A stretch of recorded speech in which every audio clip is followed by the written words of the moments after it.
So while everyone's refilling their glasses, I'm going to introduce Wes. Wes kindly joined us here at the last minute to talk a little bit about what's happening in Chicago with regards to just the culture of craft beer, just the retail marketplace, and what's really going on here. Every time we do a Brew Talks event, we've been to a number of cities. We've been to Atlanta, Portland. We've been all through the Southeast. We were on the West Coast in, where were we? San Diego, LA, Sacramento this year, Atlanta, North Carolina. We're going to Austin later this year. Every time we go to these cities, we really like to try to figure out what's happening there, what trends people are talking about, what styles are popular, what the retailers are saying, what the distributors are saying, and that's where a guy like Wes is, really, really critical for us to kind of get a finger on the pulse of the landscape. And Windy City is one of those companies that certainly has an intimate knowledge of what's going on here in Chicago. You represent, a ton of craft beer brands. So talk to me a little bit about what's happening at Windy City, and then we'll talk a little bit about what's happening in Chicago more broadly. Well, lots of things are happening at Windy City. We represent over 50 suppliers, so there's always something going on. In terms of how that relates to the market itself, I think obviously, Michael and John touched on a lot of that stuff, but there's a lot of new players coming in, and we continue to try and fill our niche with what it is that we do as a distributor, and that is we essentially try to function not unlike a craft brewery in a lot of ways. We want to send people out on the street that are representing these brands, who know them passionately, know them intimately, know how they function. We tend to work with a lot of people sort of, again, as we grow, trying to maintain our culture as a company, because we came from very, very humble beginnings, to say the least. Began with craft brewers. That's still all we have to this day, really. I mean, the term American craft, obviously, American breweries and what that represents and how the BA defines it is certainly one thing, but artisanal import portfolio that we've had has always played a very integral role in how we go to market and where we look for essentially trying to bring a better quality beverage to retail on all levels. Right. And so, telling that story and finding the right place, the right accounts, the right people to sort of partner with.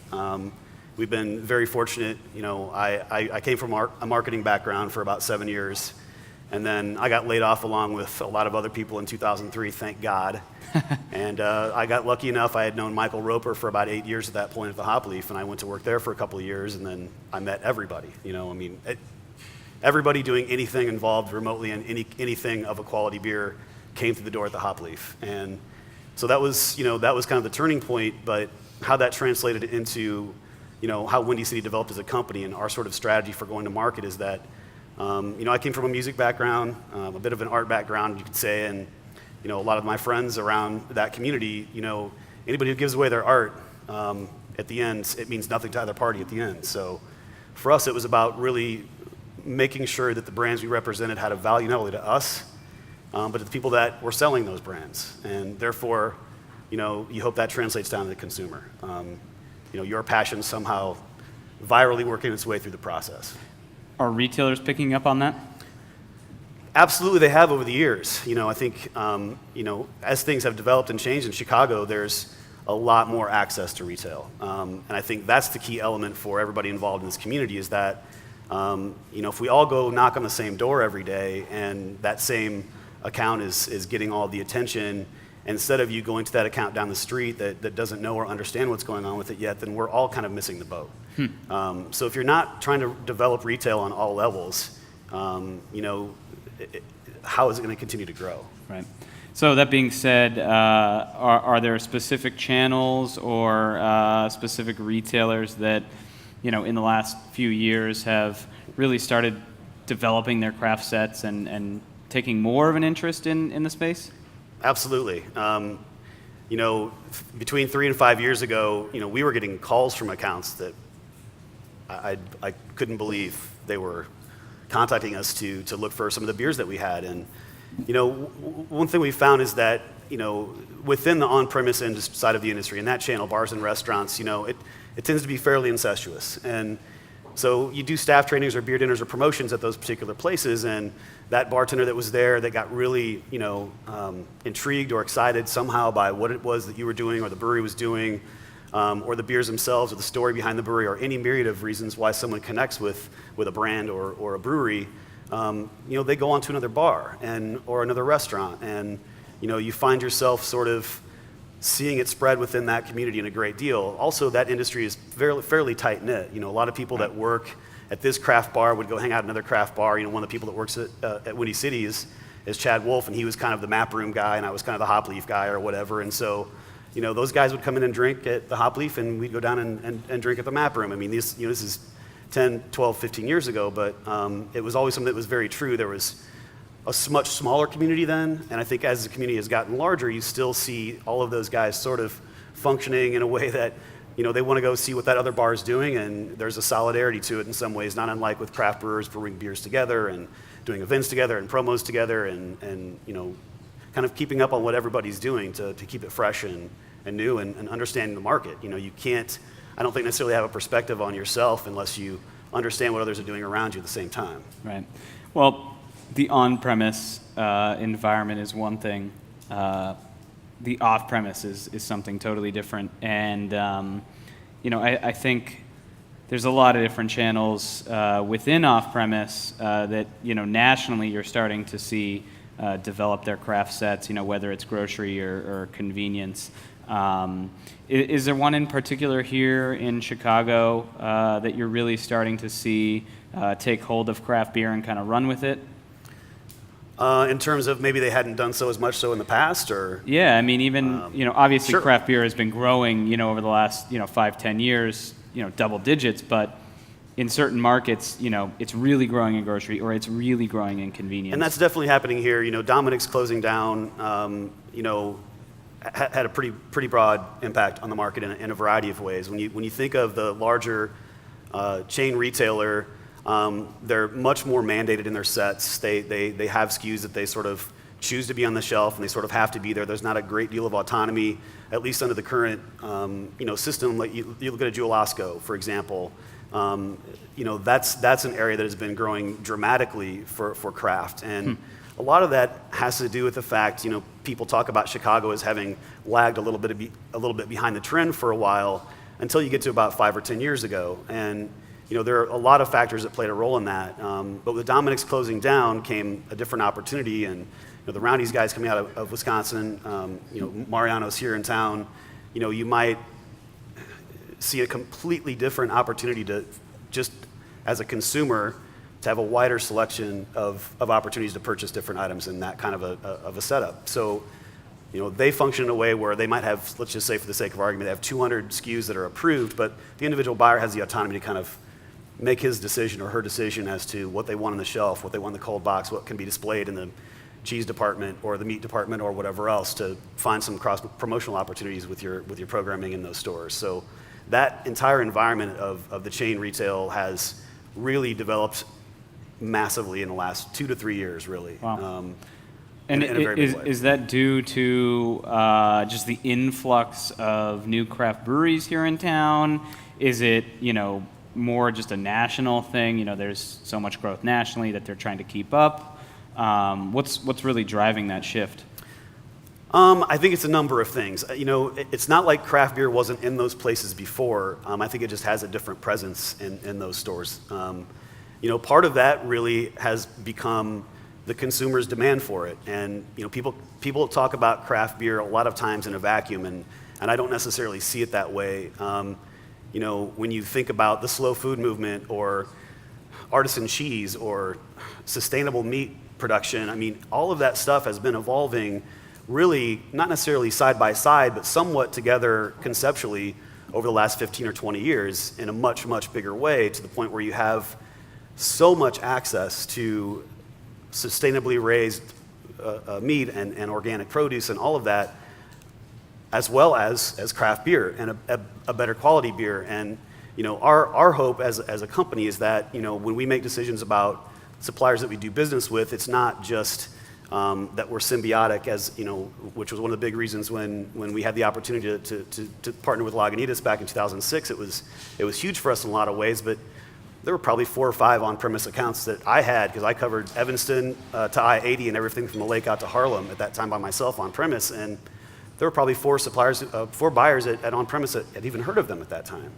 So, you know, this is something that with the brewery and Windy City we developed together, you know, early on, but they've been such a huge supporter in a variety of ways of Windy City over the years, because of the way that we both do business and go to market, and sort of our integral thinking and approach to how we want to be perceived in many ways. So, I know I'm getting a little off track, but the point being is that you know, you're seeing that develop, I think, because the consumer is demanding it. If you had a conversation with any of the main head buyer at Whole Foods or Mariano's or any of these stores, they understand that they have to continue to remain competitive amongst the ever-changing landscape of the off-premise retail environment, which it is.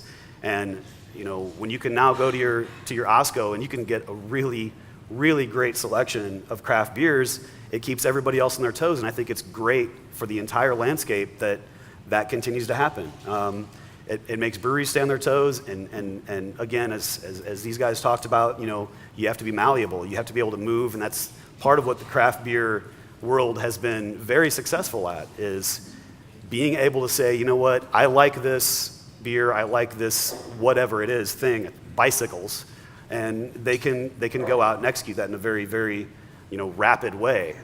There's not focus groups and 2 years of development of an idea before you can just execute it, put it into a keg or a package and send it out to the market. So a lot of it obviously being consumer driven. You know, I do think though that at least nationally, I don't know, you know, what the numbers are like here specifically in Chicago, and maybe you have a little bit more insight on that. But you know, I do kind of feel like we're at this point where there's, you know, 3,100, 3,200 craft breweries.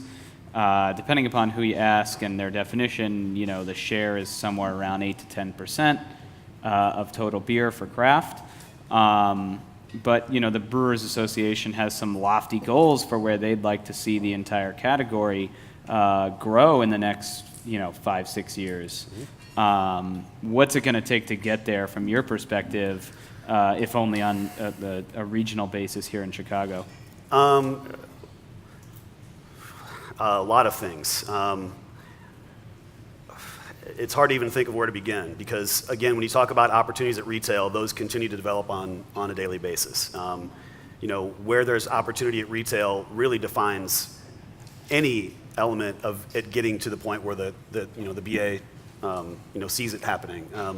But again, you could ask 10 people that question, you'd probably get 10 different answers, some of them with similar responses, but you know, I think it's a very delicate time in a lot of ways. You have a lot of new people entering the market, and with that comes a lot of excitement. You know, everybody likes the shiny new toy.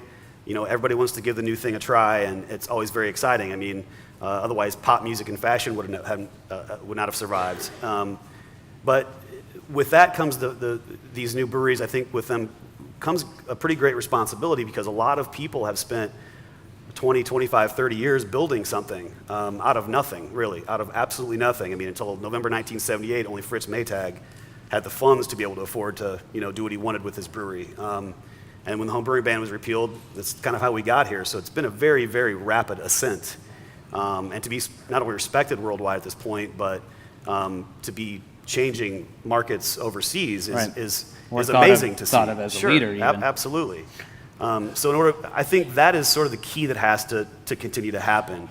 You know, American beer used to be an absolute joke, and you know, it was never considered highly regarded on any level by what you would, you know, call the old world, where a lot of the traditional recipes come from. But I think a lot of new breweries that are opening focus on your branding. Absolutely, it is a very important aspect of your business. Retailers are asking brewers to do that. But don't forget about the quality of the product that you put out there. I think, you know, spending X amount of dollars on whatever marketing you might spend would probably serve a lot of breweries very well to hire somebody for some QA/QC and really help breweries work through those early problems. As John said, in order to survive, you've got to be able to, survive the small mistakes and stay away from the bigger ones. And I think there is room for all of these new breweries that are opening, absolutely 100%. But evolution is a powerful thing. Right. In Chicago specifically, since we like to try to figure out what's going on here, it seems like there's a pretty, decent focus on local brands. I mean, I think that's, pretty much happening everywhere at this point. But how are out-of-state brands perceived in Chicago? We've seen a few brands investing, pretty heavily in this market, and a lot of smaller brands, sending their beer here because they want to be involved in what's happening in Chicago. So, what about the out-of-state brands? How are they received? I mean, if I look at our own portfolio, of our top 10 suppliers, half of them are local, and that's considering, obviously, this the new amazing, local. Yes, amazing establishment we're sitting in right now, being a part of that community. And, there's something very authentic about Lagunitas coming back to Chicago. I mean, this is sort of hometown boy, makes good and comes back. And if you've met Tony McGee, him going out to California was, there were a lot of good reasons for that, I'll say. But he's a Chicago guy, Right. I mean, there's something about Chicago that, I moved here almost 20 years ago, planning to stay for a year. And there's something about Chicago that's very, very unique. And I think that resonates a lot with people. We feel very in touch with those people that somehow within our own community that, hire people from here, pay people that live and work here, that are part of the community, that we feel very, very good about that, And when somebody's successful, I think we all feel like we're a part of that success at the same time, Right. We've had mixed success with our sports teams over the years, for example. So we don't necessarily have, that going for us on a regular basis across all sports. But The Bears won last night. that was touch and go there for a minute, but yes, we pulled Dude, it off. I parlayed a Bears win with the over, and I was all good. So yeah, Glad we could oblige. yeah. Beers are on me, I guess, right? Absolutely. Yeah. Good. No, but it's interesting that you say that more than half of, or about half of your top 10 suppliers are local brands. What is the allure to Chicago? Obviously, you touched on it a little bit with there's some sort of je ne sais quoi about Chicago that people like, but what do you think it is? I mean, what's really driving sort of the development of craft in recent years here? There are a lot of people making really, really great food here, for starters. I mean, if you love food in any way, shape, or form, whether it's of some specific ethnic variety to any kind of creative cuisine and everything in between, it is hard not to miss great food in Chicago. And I think that's, we always want to say it's true now more than ever, but having lived here 19 years, I don't necessarily know more than people that lived here all their lives, but what I've seen, having been involved in the industry, is absolutely amazing. I mean, the James Beard Awards are going to be here. That's huge for our city. I mean, I think putting us on the map in a different way. We always have this, I think, second city mentality in some ways, and I think we're definitely getting on the map in a much different way with how our industry is being recognized around the world, for sure. Interesting. All right, we've learned a little bit about Chicago.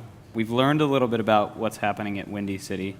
Let's talk a little bit about some of the specific areas where you're seeing growth. You're out there every day, obviously, talking to these people. You said grocery chains. How about some of the other channels? Are you seeing craft develop in C-store? I know that's a big frontier for craft brewers. What about, I drove by a Costco on the way here. Are those larger club stores starting to take a liking to craft? Yes. Yes, All of them. being involved in this in some capacity for 11 years, let's say, is an infancy. But just in my experience, seeing where it's come to at this point, from very limited retail access to, if you wanted craft beer, there were Benny's and Sam's and a few small independents in a few neighborhoods that you'd have to go seek it out, to the access that people have at the corner bodega that will at least have let's say a cold box, a full cold box facing of their favorite craft beers, whatever this may be. It's changed dramatically, and the beauty of that is that those beers are selling through. It's, again, retail providing access is absolutely key, but the consumer pulling that out of that cold box fresh is absolutely as essential as well. So when you talk about the Costco's and Sam's Club and things like this, there are definitely those opportunities with those places. But anybody that shopped at those stores knows that their retail experience in their beverage aisle isn't necessarily a consistent one. It's a very malleable and changing thing. So it's a different level of retail than pretty much anything else working with those club stores. They work on different margins that are obviously much, much lower than any normal retail establishment, because they tend to make their money from the club fees. Right. And so, how you do business with them, you have to be careful. Is that what it's going to take to kind of get to that point that, 20 by 2020 or whatever? I mean, is it going to take access to those types of accounts to get there? I think all of the retail access is critical, but I think how you work with those retailers is as important as just having access to product in those retailers. Where they are able to hit volume in very big ways is, as I like to call, a crack pipe. Because you can sell 10 pallets of beer through a Costco really fast.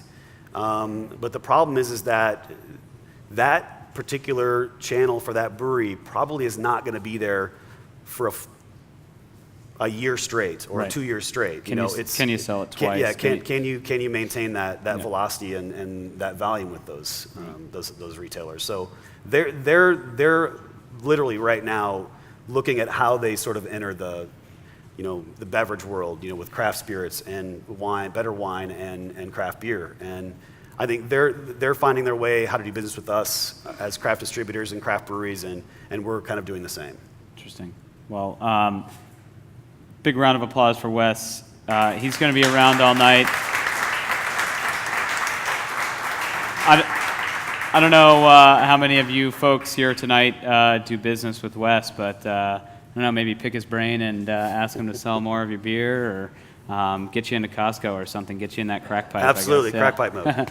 Thanks, Wes. Cheers.